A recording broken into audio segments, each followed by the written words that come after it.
What's up guys, this is Kephas and we are going to play some more leveling in World of Warcraft, and as voted by you guys, we are going to go to Westfall, which actually tied with Loch Modan, which is just fine with me because that means we get to do both. So I'm going to do Westfall first and then Loch Modan. I want to thank you guys so much for voting and thank you so much for participating in this series. It's always fun to do the voting thing and have you guys pick the next zone for me because it just changes up how leveling is done and it's just a really cool thing. So I really appreciate you guys doing that. But we're going to go do Westfall now, and as every time I come to Westfall, I always feel obligated to do the pet battle.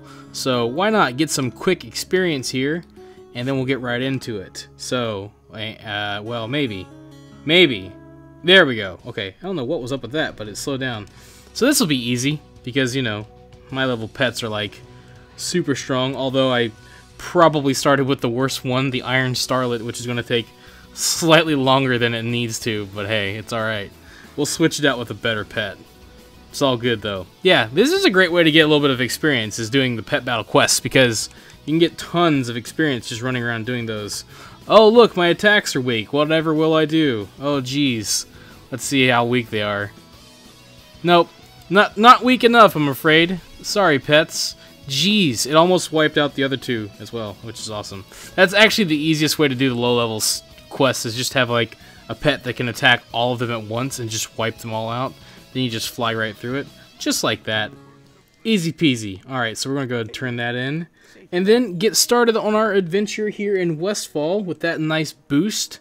So, this is a familiar sight, because if you've been following what has been going on this channel, I recently did a lore episode about the story of Westfall, which was quite enjoyable, I must say. So here we are, crime scene, the Furrowbrows are dead, and we're going to find out what is going on. So the first thing that we need to do is walk over here and talk to these hobos. That's what the game calls them, don't get mad at me. These poor folks, literally poor and figuratively, are falling on hard times because of all the crap that's going on. I don't know if it's because of the Cataclysm or if it's because of what happened in Northrend, just all the military costs and being tied up there. I don't know if that's what's caused all these people to fall on hard times, because it both makes sense in a sense. The story kind of mentions more of the Northrend stuff. But, yeah, it's definitely, whatever has happened, probably a combination of both, honestly. But it's led these people to starvation and just fleeing to Westfall because there's nothing else for them in Stormwind, which is really sad. Oh, see, now we gotta fight them. Usually bribing works, but not always. So, yeah, it's an interesting plot. It definitely has a bit of history repeating itself, because every time Stormwind screws over humans, we always get away from me. I don't want to join your guild. Jeez.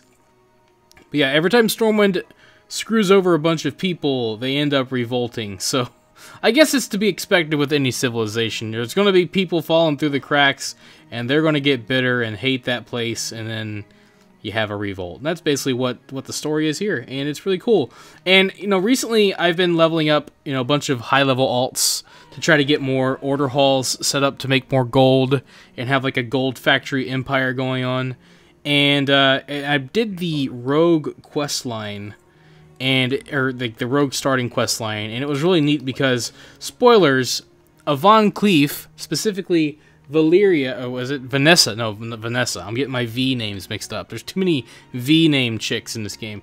But Vanessa Van Cleef shows up, and it's just really cool to see her back. You know, she's still alive, she's still kicking, the Defias Brotherhood still exists, and yeah, it's really cool to see how, at least for now, she's willing to join forces with the other rogues to help with the fight against the Legion, which I think is pretty freaking sweet. So all this storyline connects, and I think it's really neat how that works out. And even though I didn't get it because we didn't do the Elwyn Forest quest line, we started at level 20, so there really wasn't any point to go back to Elwyn Forest. But there is a quest at the end of the quest line in Elwyn Forest, if you find it, that leads into Westfall, which I think is really neat. And I'd like to see more like, I remember the Legend of Stalvin. I mentioned it before, from Duskwood. I get Darkshore and Duskwood mixed up. But that was a quest line that spanned across several zones, and I thought that was neat. Having zones connected through quest lines and stories, kind of, you know, through all the zones, I think is a really cool way to tell the story and have you going back and forth. And certainly in Legion there was quite a bit of that, going to old zones and going to Northrend, in some cases even going to like Outlands and stuff like that. It's pretty neat to kind of have all the zones and all the worlds connected. I think there was even a jewel crafting quest that had me go to alternate Draenor, which again is pretty sweet.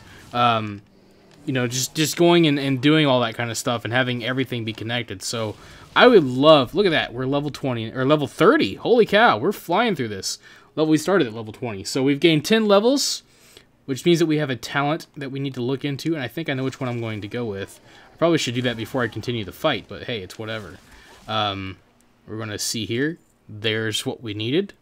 We got, wait, nope, that was something else entirely. Find Captain... Oh, we got the Captain Sanders quest line, which we will do later. We'll probably go through all the quests here just because it's an easy place to do quests, and I like Westfall a lot.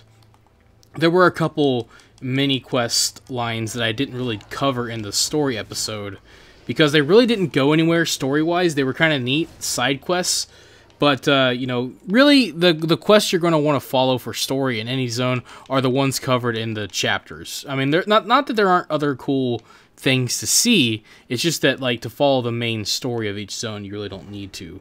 So that's something to keep in mind. What is going on? Where is my pet? And what is it fighting? And what have I gotten it into?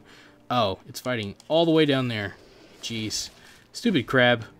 Alright, so I'm going to go with Murder of Crows because it's going to help me kill things faster for leveling, and that's really good because it resets every time I kill something, and the cooldown for it resets, which means I get to keep using it.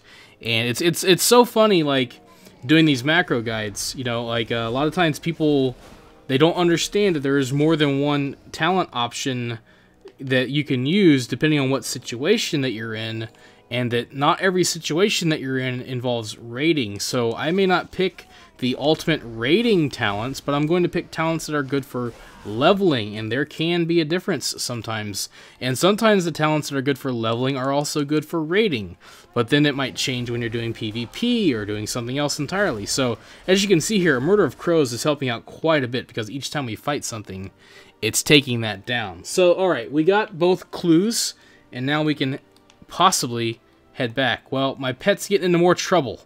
All the way over here fighting this Murloc. We don't even need to fight any more of these guys. We've shaken them up enough. But the Murder of Crows is going to just take care of all that. So, yeah, I recommend, especially, like, I know for Warlocks, if you're an Affliction Warlock, another good talent for leveling is, like, Haunt, because that one resets, and that really does a lot of damage, like, a lot of burst damage. So anytime you can get a talent that's going to do burst damage that resets whenever you kill something, it's really good to have when you're leveling, because that'll help you take down mobs faster, which is what's most important. If you take talents for leveling that are good for raiding for longer fights, it's a good idea to switch. If you're doing world quests or if you're doing leveling or whatever you're doing, keep that kind of stuff in mind because it will really help you in the long run. Long cooldowns, long talent cooldowns, stuff like that, you know, that don't reset aren't going to be all that useful when you're leveling. So it's just things like that that's worth keeping in mind when you're picking your talents. So that's just a quick bit of unsolicited advice. Now we're going to go to talk to Shud Lu. Continue things.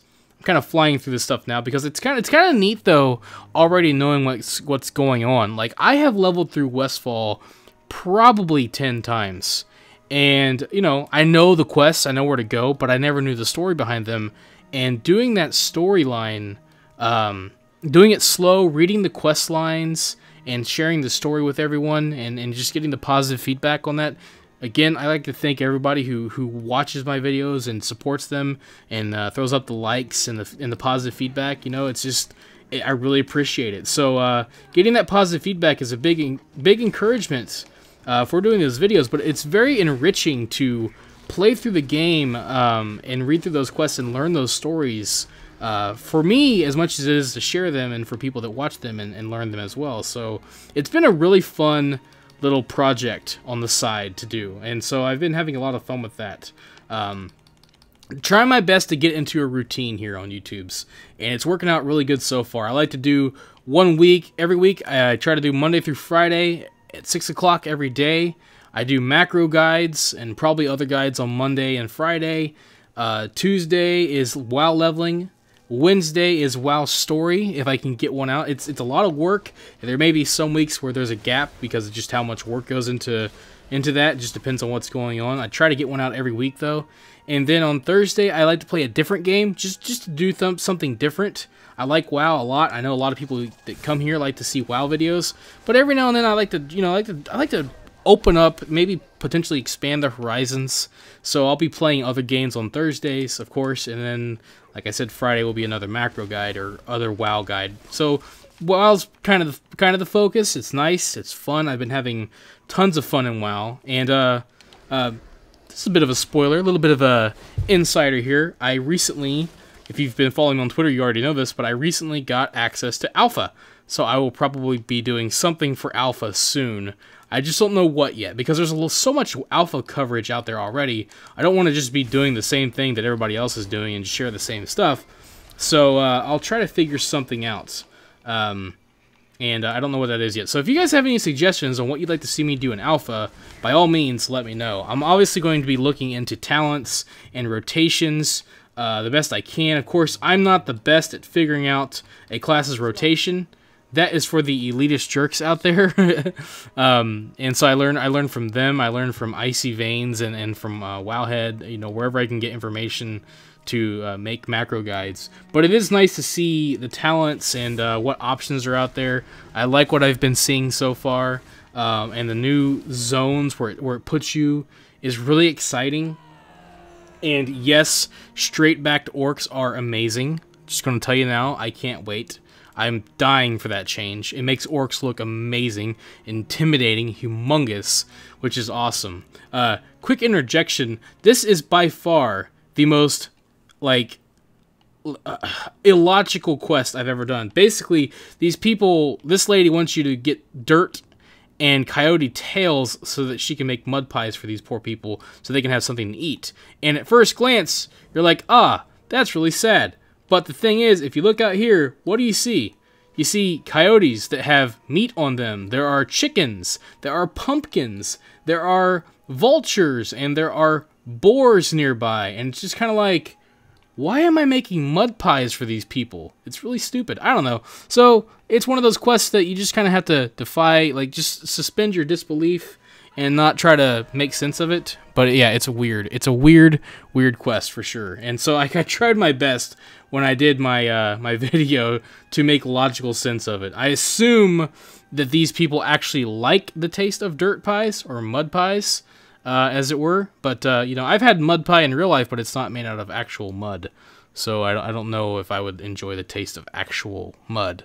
Personally, just my opinion. I've never actually tried it, but you know, assuming, I mean, humans have been alive for like what, thousands of years, and dirt has been around, and yet we have not had any restaurants existing that serve it as a main course dish. So I'm assuming that dirt pies are a no-go. So I don't know. I don't know. But hey, I'm not native to Westfall, and I'm not fallen on such hard times. I have fallen on hard times before, but I never was driven to the point of wanting to eat dirt. So I don't know. I'm not going to judge these people, though. You know, everybody's different cultures, and you got to be sensitive to different cultures and different personal opinions and ideas and whatnot. So who knows? Maybe it's a spiritual thing. I don't know, and I don't want to offend anybody. So you know what? I just go ahead and do it and get their mud pies. And while I'm at it, here we are now in the Django Load Mines, avenging poor Jimb. It's Jim with a B. That's his name. Jim Candles McHannigan. I remember these names so well. It's kind of funny. Yeah, we're going to do that now. We're going to be doing some Metal Gear style questing, as it were. That Jade will probably make some nice gold. Maybe a little bit. Yeah, it's been fun. I've been having so much fun with this game. I play this game almost exclusively. The only game that's taken me out of this game a little bit is Monster Hunter World, which, holy cow, that game is phenomenal, you guys. Like, I am all over that game right now. Like, it is so much fun. It's such a nice, like I kind of switch between WoW and Monster Hunter right now. And then, of course, there's, like, you know, Zelda in the background. It's like, hey, play me again. And I'm like, yeah, sure, I will. Promise, I will get to that. But, like, Monster Hunter is so much fun. Like, I've been, like, excited for that game forever, and, like, it took me a couple months to get it because I was just focusing on other things. Like I said, I'm taking my time with the games that I play, so I'm not, like, in a hurry to buy any new games. Like, and it's kind of a good thing, too, because I feel like I've dodged a couple bullets. Like, Sea of Thieves came out last week, and I was so close to buying that game. And you know what? I decided not to, and from what I'm seeing, not that it's a bad game, but it's just that it might not be the game for me. So we're going to go ahead and use this now and let this conversation happen. But yeah, it just not really the game for me. So like it's more of a multiplayer focused PvP. There's some PvE in there. There's progression there. I feel like there's probably a lot more that needs to happen to it. So regardless, it's kind of like the Fortnite thing. A lot of people like Fortnite. A lot of people like PlayerUnknown Battlegrounds, but they're not for me. Like I just don't get into those kinds of games. I'm not a big like all the time PvPer. Like it's just they're fun. They're fun in spurts, I guess. They're fun if you have some friends, but for me, it's not my favorite thing in the world. It's also why I don't play Black Desert as much anymore, because I don't like forced PvP. I like having PvP be an option while I can do other things in the game as well. So that's just my personal opinion, and I hope that like that doesn't become a trend. Like, you know, like these like very shallow PvP games that are, you know, whatever. Like I like more story. It just depends. I like more depth to my game, I guess. I like more like of an involvement, a more sense of actual progression and that kind of stuff. So, you know, personal opinion. I'm not saying they're all bad. I didn't get into the League of Legends craze either. So I played a little bit of Heroes of the Storm. That was fun for a minute, but just that kind of stuff isn't for me. I Overwatch even like got old fast for me. Like I had fun with it for a good while, and then I got bored of it just because like it's a lot of fun, but like. Again, I don't like doing PvP all the time. I like having, you know, either single-player experience. Like, even Warcraft, like, has a pretty decent, like, single-player experience. Good story, good bit to do, a lot of progression. And then there's multiplayer there as well. But that's why I like Monster Hunter. It's, like, a very single-player driven game, but it has multiplayer as an option. Like, Mario and Zelda were both single-player games. Those games are not dead, and anybody like EA who say that they're dead or they're a thing of the past is crazy. They're far from that. So just, you know, personal opinion and all. But anyways, we went ahead and did all that kind of stuff. We've discovered that there is a lady that is trying to cause some trouble around here and recruiting a giant ogre mage. So yeah, that's a thing. If you enjoy this video, let me know by hitting that like button. And feel free to share it with your friends so they can enjoy it as well. You can also subscribe to the channel and follow me on Twitter at TheKephas to be notified as soon as new videos are posted. Thanks for watching, have a wonderful day, this is Kephas, until next time.